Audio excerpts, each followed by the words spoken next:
રાજકોટની નામાંકિત ધોળકિયા સ્કૂલની 2 વિદ્યાર્થીનીનો પ્રોજેક્ટ આંતરરાષ્ટ્રીય વિજ્ઞાન મેળામાં પસંદગી કરવામાં આવી છે। ધોરણ 9માં અભ્યાસ કરતી ધોળકિયા સ્કૂલની 2 વિદ્યાર્થીનીઓએ મોરબી પુલ દુર્ઘટનામાંથી બ્રિજ અકસ્માત જેવી દુર્ઘટનાઓ થતી અટકાવવા પ્રોજેક્ટ તૈયાર કર્યો છે, જેની આંતરરાષ્ટ્રીય વિજ્ઞાન મેળામાં નોંધ લેવામાં આવી છે। બંને વિદ્યાર્થીની આગામી દિવસોમાં પોતાનો પ્રોજેક્ટ આંતરરાષ્ટ્રીય વિજ્ઞાન મેળામાં પ્રેઝન્ટ કરશે। ત્યારે ધોળકિયા સ્કૂલના ટ્રસ્ટી જીતુભાઈ ધોળકિયા બંને વિદ્યાર્થીની અને તેમના ગાઈડ શિક્ષકે અબતક મીડિયાની શુભેચ્છા મુલાકાત લઈ પ્રોજેક્ટની વિસ્તારપૂર્વક માહિતી પૂરી પાડી હતી। Jitubhai Dholakiya, trustee Dholakiya school. આજે અમારા માટે, ગુજરાત માટે કે ભારત માટે એક દેશની વાત એ છે કે અમારી બંને દીકરીઓ પોતાનો પ્રોજેક્ટ લઈને ટ્યુનિશિયા ખાતે જઈ રહી છે।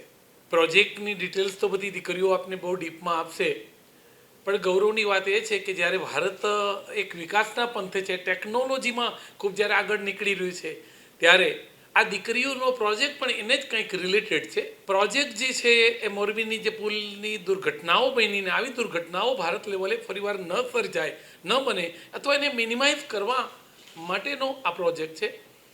ગૌરવની વાત એ છે કે આ પ્રોજેક્ટ આફ્રિકાના ટ્યુનિશિયા ખાતે રજૂ થશે અને આ 24મી વખત અમે આંતરરાષ્ટ્રીય લેવલે ભાગ લેવા જઈ રહ્યા છે।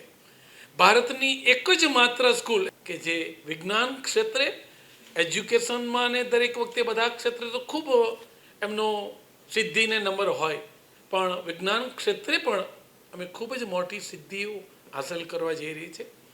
આના માટે અમારી જે સાયન્સની ટીમ, સાયન્સની પેનલ ને રિસર્ચ માટે અમે જે લોકો વર્ક કરી રહ્યા છે એને વધારે વેગ મળશે અને અમારી આ દીકરીઓ પણ ખૂબ મહેનત કરી છે। સાથે એમના જે ગાઈડ છે એને પણ એમ કહો તો ચાલશે કે એક સિટીમાંથી ઇન્ટર્ન્સ લેવલે પ્રોજેક્ટ માટે કેટલા બધા સ્તરને, કેટલા બધા સ્ટેજને પાસ કરીને જવાનું હોય, જે મારી દીકરીઓ નેશનલ વિનર થઈ અને હવે આંતરરાષ્ટ્રીય જઈ રહી છે, એ ધોળકિયા સ્કૂલ, ધોળકિયા પરિવાર માટે ખૂબ ગૌરવની વાત છે। આ પ્રોજેક્ટ સાયન્સ ફેર છે એટલે કે 3 દિવસ પછી જ યોજાવા જઈ રહ્યું છે। 22મી તારીખે ટ્યુનિશિયા ખાતે છે, બરાબર છે। ત્યાં દુનિયાના સામાન્ય રીતે ભૂતકાળમાં જ્યારે અમે ગયા છે ત્યારે 70થી 75 દેશો પોતાના પ્રોજેક્ટ લઈને આવ્યા હોય છે અને એની સામે જ્યારે મારો પ્રોજેક્ટ મૂકવામાં આવે અને એમાંથી પહેલો, બીજો, ત્રીજો નંબર આપવાનો આવે, એમાં પણ અમે દરેક વખતે વિનર થઈને આવીએ। આ વખતે પણ અમને આશા છે કે આ પ્રોજેક્ટ કદાચ ફર્સ્ટ નંબર લઈને આવે એવી અમારી દીકરીની જે મહેનત છે, અમારી ટીમે જે મહેનત કરી છે, સંસ્થાએ મહેનત કરી છે। એટલું જરૂર કહું છું કે બાળકોમાં ઘણી બધી ટેલેન્ટ પડેલી છે, ટેલેન્ટને બહાર લાવવી એના માટે હું દીકરીના પૂછતો એટલે દીકરીઓ કહેશે અમે સાયન્સ આવે છે 6થા ધોરણથી, પણ અમે અમારા વિજ્ઞાન મેળો 5મા ધોરણથી આયોજન કરીએ છીએ કે જેથી એક વર્ષ એડવાન્સથી વિચારવા માંડે, બરાબર છે। એટલે હું આપે જે કીધું છે મુજબ કોઈ પણ બાળકને પ્રોત્સાહિત કરવામાં આવે તો ખરેખર એની પાસે ઘણું બધું હિડન્ટ પડેલું હોય છે, આપણે તો એને માત્ર શેપ જ આપવાનો હોય છે, જે ધોળકિયા સ્કૂલ અને એની ટીમ કરી રહી છે। મારું નામ ખુદ સાક્ષી છે ને હું 9મા ધોરણમાં અભ્યાસ કરું છું। અમે મોરબીમાં હમણાં જે બ્રિજ પડ્યો હતો એના માટે બ્રિજ સેફટીનો પ્રોજેક્ટ બનાવેલ છે। હા, wet indicator system for bridge safety. જ્યારે મોરબીમાં દુર્ઘટના બની હતી દિવાળીના તહેવાર ઉપર, જાણે ઘણા લોકોનું મૃત્યુ થયું હતું, ઘણા લોકોએ પોતાના સ્વજનો ગુમાવ્યા હતા, એક તહેવારમાં આવડી મોટી દુર્ઘટના થવી અને આ જ ઘટના આની પહેલાં જ મોરબીમાં મચ્છુ ડેમ તૂટવાની પણ બની હતી, ત્યારે પણ ઘણા લોકોએ પોતાની જાન ગુમાવી હતી।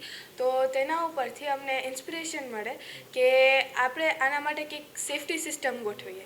અમે સૌથી પહેલાં ખાલી પીપલ કાઉન્ટિંગ જ બનાવેલ હતું કે જેમાં ખાલી માણસોની સંખ્યા જ થાય, પણ એના પછી અમે એની અંદર ધીમે ધીમે કરીને વેઇટ કાઉન્ટિંગ કે લોકોનો વજન પણ ડિટેક્ટ થાય અને ત્યારબાદ અમે વાઇબ્રેશન કે જેના લીધે પણ બ્રિજ તૂટી શકે છે એને એડ કર્યો અને એને ટેકનોલોજી સાથે એટલે કે મેસેજ થ્રુ કે કોઈ પણ ઓપરેટિંગ સિસ્ટમ છે એના થ્રુ આપણે લોકો સુધી મોકલી શકીએ કે કોઈ પણ હેડ છે એના સુધી મોકલી શકીને દુનિયાના ગમે એ ખૂણે બેસીને એને ઓપરેટ કરી શકીએ, એટલા માટે અમે આ પ્રોજેક્ટ બનાવેલ છે। બહુ વધારે જ પડતી ખુશી છે કે અમે જ્યારે સૌથી પહેલાં પ્રોજેક્ટ બનાવ્યો હતો ત્યારે અમને એટલી આશા નહોતી કે અમે અહીંયા સુધી પહોંચી. અમારા ટીચર્સના કે સ્કૂલના અને પેરેન્ટ્સના સાથ સહયોગથી અમે અહીંયા સુધી પહોંચ્યા છીએ.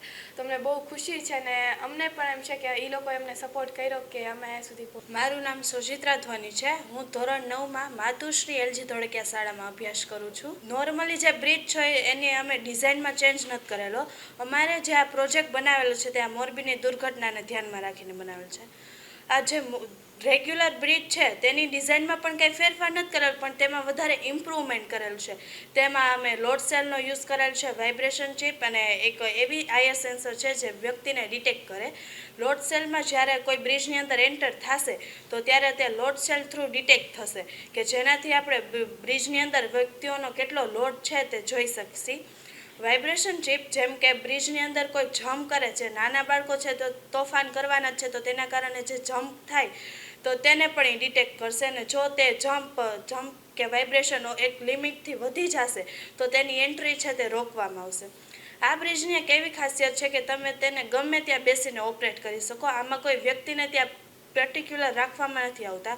જેમ કે આ બ્રિજ અત્યારે રાજકોટમાં બનાવેલો હોય તો તમે તેને અમદાવાદથી પણ ઓપરેટ કરી શકો કે દેશની બહારથી પણ તમે આ બ્રિજને ઓપરેટ કરી શકો. અને જ્યારે આ બધી લોડ સેલ છે કે જેમ કે એનો વેઇટ ડિટેક્ટ કરે તો વેઇટ એક લિમિટથી વધી જાય કે વાઇબ્રેશન વધી જાય તો તે બધાના alert message hospital, police station, fire safeties કે આ બધાને મોકલી શકીએ કે અહીંયા હવે છે તે દુર્ઘટના બનવાની સંભાવના છે તો અહીંયા સેફટી માટે આવી જાય.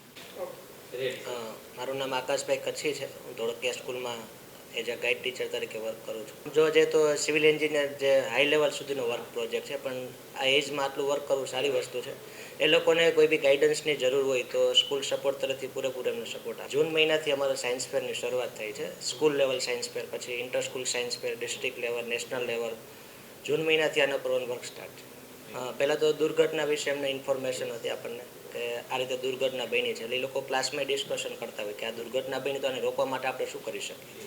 એટલે સાયન્સ ફેરની જે ઇન્ફોર્મેશન મળી અમને કે આપણે સાયન્સ ફેર છે તો એ લોકો અમારી પાસે પર્સનલ મળે કે સર આના વિશે હવે અમે શું કરી શકીએ કે આ રોકવા માટે. તો એના પાછળ પહેલાં તો રીઝન ગોતવા પડે કયા કયા રીઝન છે. એ લોકોનું વર્ક આમ જોઈએ તો ઘણા ટાઈમ પહેલાંથી બધું વર્ક થતું હોય છે. બહુ ખુશી તો વ્યક્ત ન કરી છે એટલી બધી ખુશી છે કે નેક્સ્ટ આ લેવલથી છે કે ઇન્ટરનેશનલ લેવલ સુધી જઈએ છીએ. એ જે ગાઈડ ટીચર તરીકે તમારામાં જે કંઈ છુપાયેલી શક્તિ છે એ ધોળકિયા સ્કૂલ પૂરેપૂરી ખીલાવવા માટે રેડી છે.